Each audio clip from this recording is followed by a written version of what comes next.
It's time for the letter P on the Incy alphabet. Bite-sized lettering tutorials for your busy life.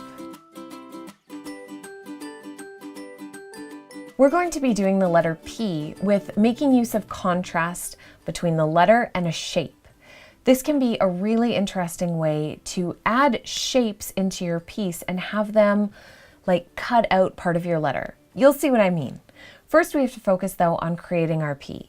Remember, first make your mark on your page so that you don't have to worry about it being perfect anywhere. And we are going to do a line that's at a bit of an angle down your page, pretty much near the middle, with a curl on the end. Now, when you're doing a printed P, usually the body of the P is quite large and prominent.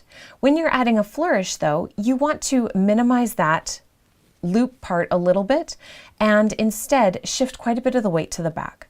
So imagine that you're doing a large ponytail. How perfect. Imagine that you're doing a large ponytail out of the back of the P.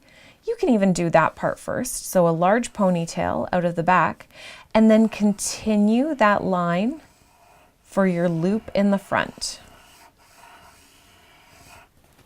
I usually like to go over my line a few times just to sort of figure out where it would naturally fall. And then you can always go back and erase them before redrawing them again exactly where you want them.